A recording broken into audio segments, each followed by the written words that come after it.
မင်္ဂလာပါရှင် Channel 14မှာညီမကနေကြိုဆိုလိုက်ပါတယ်ဒီကနေ့သတင်းတွေကိုတင်ဆက်မဲ့သူကတော့ကျမမြတ်သက်မုံပါ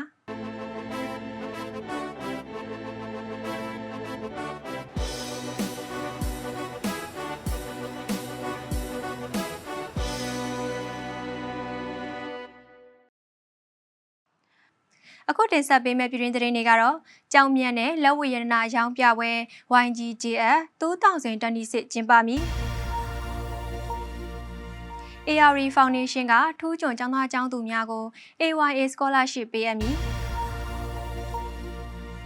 ပကံများစီရီရှိရစားကူမာရကြောက်စာယုံအတွင်းငွေကြေးပြစ်သွင်းလှူဒန်းခြင်းမပြုရန်အသိပေးထုတ်ပြန်ရန်ကုန်တိုင်းဒေသကြီးအတွင်းရှိမြို့နယ်များ၌တာငါးနဲ့ကြက်ဥများကိုတတ်တာသောဈေးနှုန်းများဖြင့်ရောင်းချပေးလျက်ရှိစတဲ့သတင်းတွေကိုတင်ဆက်ပါမယ်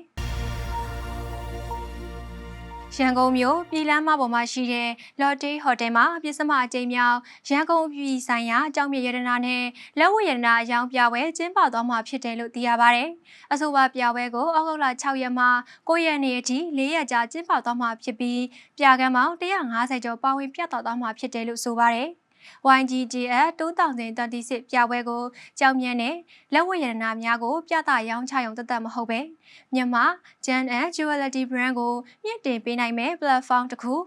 Jewelry with Business Networking Hub တစ်ခု International and Domestic Banner တွေကိုပြည့်စုံချိတ်ဆက်နိုင်မဲ့ Marketplace တစ်ခုဖြစ်အောင်စ조사ဆောင်ရွက်ခြင်းဖြစ်တဲ့အပြင်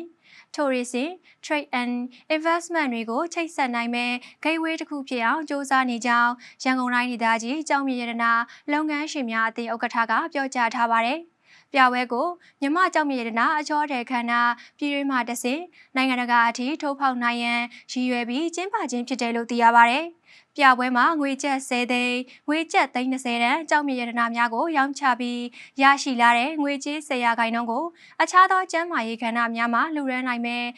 CSR program တစ်ခုကိုထည့်သွင်းကျင်းပသွားမှာဖြစ်တယ်လို့သိရပါတယ်ရှင်။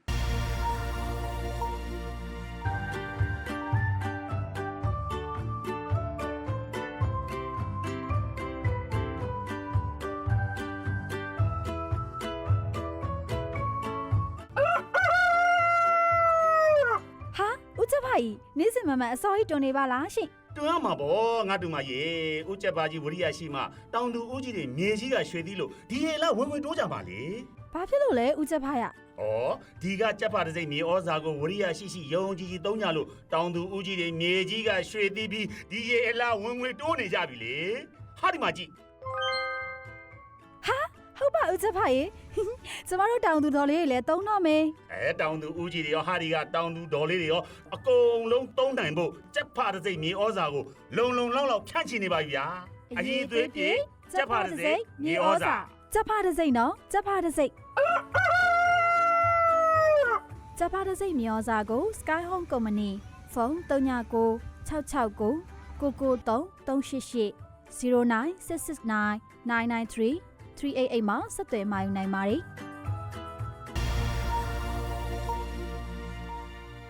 ARE Foundation က2026ခုနှစ်တက္ကသိုလ်ဝင်ဆောင်မှုရဲ့အောင်မြင်ပြီးစေတက္ကသိုလ်များ၊နည်းပညာတက္ကသိုလ်များ၊စီးပွားရေးတက္ကသိုလ်များ၊ကွန်ပျူတာတက္ကသိုလ်များ၊စိုက်ပျိုးရေးတက္ကသိုလ်များမှာတက်ရောက်ပညာသင်ကြားကြမယ်ထူးချွန်ကျောင်းသားကျောင်းသူ90ဦးကို AYA Scholarship ပေးရမှာဖြစ်တယ်လို့သိရပါတယ်။အဆိုပါ AYA Scholarship ကိုမြန်မာနိုင်ငံသား2026ခုနှစ်တက္ကသိုလ်ဝင်ဆောင်မှုရဲ့အောင်မြင်ထားသူသက်ဆိုင်ရာတက္ကသိုလ်ကောလိပ်ဓမ္မမဟုတ်ပညာရေးအဖွဲ့အစည်းအတွင်းတက်ရောက်ခွင့်ရရှိထားသူပညာရေးတွင်ထူးချွန်ပြီးသင်ယူလိုစိတ်စ조사အားထုတ်မှုနဲ့ခေါင်းဆောင်မှုအလားအလာရှိသူပညာရေးကိုဆက်လက်သင်ယူလိုပြီးအမှန်တကယ်ပညာသင်ထောက်ပံ့ကြေးလိုအပ်တဲ့ကျောင်းသားကျောင်းသူများကိုဦးစားပေးရွေးချယ်ပေးရမှာဖြစ်တယ်လို့သိရပါတယ်။သတ်မှတ်အရေးချင်းများနဲ့ကိုင်ညီတဲ့ထူးချွန်ကျောင်းသားကျောင်းသူ90ဦးကိုတက္ကသိုလ်တက်နေခြင်းကာလတစ်လျှောက်လုံးအတွက်ပညာသင်စရိတ်လာစဉ်3သိန်းကျပ်တင်ထောက်ကူပစ္စည်းများအတွက်ထောက်ပံ့ကြေးနှစ်စဉ်5သိန်းကျပ်ထောက်ပံ့ချီးမြှင့်သွားမှာဖြစ်တယ်လို့ဆိုပါတယ်။လျှောက်ထားလို့သောကျောင်းသားကျောင်းသူများအနေနဲ့ပညာသင်ဆုလျှောက်လွှာကို www.arrefoundation.org AYA Scholarship.pdf မှာရယူပြီးကိုရိုင်းရေးသားထားတဲ့ပညာသင်ဆုလျှောက်ထားရခြင်းအကြောင်းအရင်းဖော်ပြစာတက္ကသိုလ်ဝင်စာမွေးအောင်လက်မှတ် ဒါမှမဟုတ်အမှတ်စည်းရင်မှတ်ပုံတင်မိတ္တူတကောင်စီရင်မိတ္တူတက္ကသိုလ်ဝင်ခွင့်အထောက်အထားပညာသင်ထောက်ပံ့ရန်လိုအပ်ကြောင်းသက်ဆိုင်ရာအကြောင်းနဲ့ရက်ကွက်ကြေးရွာအုပ်ချုပ်ရေးအဖွဲ့ရဲ့ထောက်ခံချက်များနဲ့အတူ ARD Foundation ရုံးခန်းကိုအောက်တိုဘာလ31ရက်နေ့မတိုင်ခင်ပေးပို့လျှောက်ထားရမှာဖြစ်တယ်လို့သိရပါတယ်ရှင်။ဘဝတစ်တာတွေလက်နေစွာရှောင်းလန်းမှုရာအစာပြုခဲ့ဒီခံမကြီးတဲ့မှာတေဝခန္ဓာ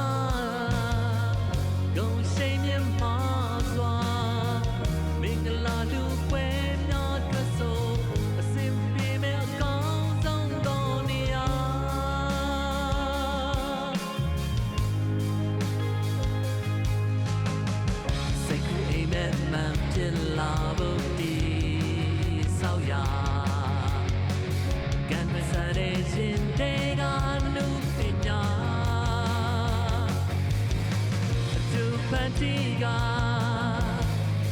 နာဂမြစွာအတောက်ပါဆုံးလင်းလဲမဲနေရမင်းဒီတီရ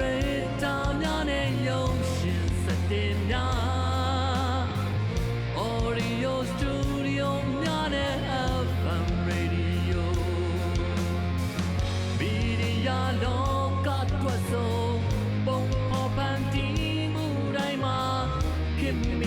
ဆက်ပစ္စည်းတွေအတောင်ပြုလို့ကပါစစ်တမ်းမိစွာနာဝရီမီဒီယာစင်တာမဟာရန်ကုန်မြို့ပြတွေက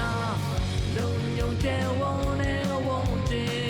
ချိန်ရဲ့ခွေချင်းနဲ့သက်သာစစ်ပြေးနိုင်စေမှာ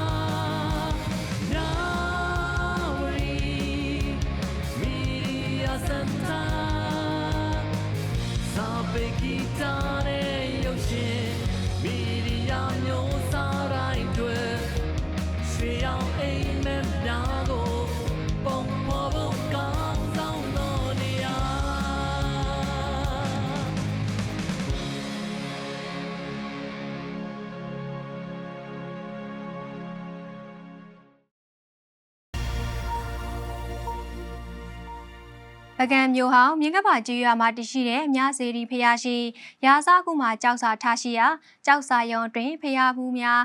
ငွေကြေးလူရန်မှုပြုလုပ်ကြရန်အသိပေးထားပြီးတာဝန်ရှိသူများကကွင်းစစ်စစ်ဆေးမှုများဆောင်ရွက်ခဲ့ကြောင်းရှေ့ဟောင်းသူတည်တနာနဲ့အမျိုးသားပြရိုက်ဦးစီးဌာနပကံဌာနခွဲမှသိရပါဗျ။ပြည်တွင်းဖျားမှုခရီးသွားအများစုကမြစေရီဖျားကိုရောက်ရှိချိန်မှာရာဇကုမှာကြောက်စာထားရှိရာကြောက်စာရုံအတွင်းငွေကြေးများပြစ်သွင်းလူရန်ခဲ့ကြတာပြင်မဲ့အဆိုပါကြောက်စာတိုင်းဟာကမ္ဘာအမွေနှင့်စရင်ဝင်အထိတ်အမှန်ကြောက်စာဖြစ်ပြီးရှေ့ဟောင်းဝတ္ထုပစ္စည်းထိခိုက်ပျက်စီးမှုမရှိစေရသူသေးသည်များပြည်တွင်းပြည်ပခရီးသွားများနဲ့ကြောက်စာလေးလာလိုသူများအတွက်အနှောက်အယှက်မဖြစ်စေရမြင်ကွင်းထိခိုက်မှုမဖြစ်စေရတို့အတွက်ကြောက်စာတိုင်းကိုကာယံထားတဲ့တန်ထိုင်များအတွင်ငွေကြေးလူရန်ခြင်းမပြုရန်တန်စကားအစိမ့်နဲ့ထပ်မံကာယံသွားမှာဖြစ်တယ်လို့ဆိုပါတယ်ပြူမွန်ပမာပါဏိ၄ပါးသားဖြင့်ရေးထိုးထားတဲ့ရာဇကုမှာကြောက်စာဟာမြမစာပေသမိုင်းမှာအပြည့်စုံဆုံးနဲ့မြမစာရည်ရတာအစောဆုံးကြောက်စာအဖြစ်ထင်ရှားပြီး2015ခုနှစ်မှာ UNESCO ရဲ့ကမ္ဘာအမွေအနှစ်စာရင်းဝင်အဖြစ်သတ်မှတ်ခံထားရတဲ့ကြောက်စာတစ်ချက်ဖြစ်တယ်လို့သိရပါတယ်ရှင်။မောင်နာလီဇာရုပ်ရှင်ဇာတ်ကားကြီး Channel Infotainment မြန်မာပရိသတ်ကြီးများရှင်ဒရိုက်တာကုစောအာယုံဦးရဲ့လက်ရဖြစ်ပြီးမြင့်မြတ်အေဝီတာခိုင်တင်းကြီးစမိုင်းရဲမိုးနဲ့ခေလိုင်တို့ပါဝင်ထားတဲ့မောင်နာလီဇာရုပ်ရှင်ဇာတ်ကားကြီးကိုဇူလိုင်လ31ရက်နေ့ကစပြီးအမှတ်15မိုးကောက်လဲဘောက်ထော်ရန်ကင်းမြို့နယ်က Star Cinema မှာနေ့စဉ်နေ့လယ်12:30နဲ့ညနေ3:00အချိန်တို့မှာပြသသွားမှာဖြစ်တဲ့အတွက်လာရောက်ကြည့်ရှုဖို့ဖိတ်ခေါ်လိုက်ပါရစေရှင်။ရန်ကုန်တိုင်းဒေသကြီးအတွင်းရှိမြို့နယ်များမှာကျက်ဝက်တူစိတ်အမဲသားငါးနဲ့ကြက်ဥများကိုတတ်တာသောဈေးနှုန်းများဖြင့်မြို့နယ်များအလိုက်အလဲကျစနစ်များဖြင့်ရောင်းချပေးနိုင်ရေးစီစဉ်ဆောင်ရွက်လျက်ရှိကြောင်းရန်ကုန်မြို့တော်စီမံစာရေးကော်မတီမှသိရပါဗျ။ပြည်သူများရဲ့စားသောက်ကုန်ကျစရိတ်တက်တာပြီးစားသောက်ကုန်ဈေးနှုန်းများတည်ငြိမ်စေရေးအတွက်ရန်ကုန်တိုင်းဒေသကြီးအစိုးရအဖွဲ့ရဲ့ စီစဉ်ညွှန်ကြားမှုဖြင့်ရန်ကုန်မြို့တော်စီပင်သားရရေးကော်မတီမှသားငါးများအားမြို့နယ်အလိုက်ရောင်းချပေးလျက်ရှိပါတယ်။အဆိုပါအသားငါးများရောင်းချရမှာတပိတ်သားအလိုက်ဈေးနှုန်းများမှာအမဲသား26,000ကျပ်၊သို့စိတ်65,000ကျပ်၊ဝက်28,000ကျပ်၊ကျပ်13,500ကျပ်ကျပ်ဥတစ်လုံးလေးရေ950ကျပ်တို့ဖြင့်မြို့နယ်များအလိုက်အလှည့်ကျစနစ်များဖြင့်တာဝန်ခံများအားရောင်းချပေးလျက်ရှိရလို့သိရပါတယ်ရှင်။ Channel 14 မှာညီမရဲ့သတင်းတွေကိုတင်ဆက်လုပ်ပြီးပါပြီ။မင်္ဂလာရှိတဲ့နေ့ရက်တွေကိုပိုင်ဆိုင်နိုင်ကြပါစေရှင်။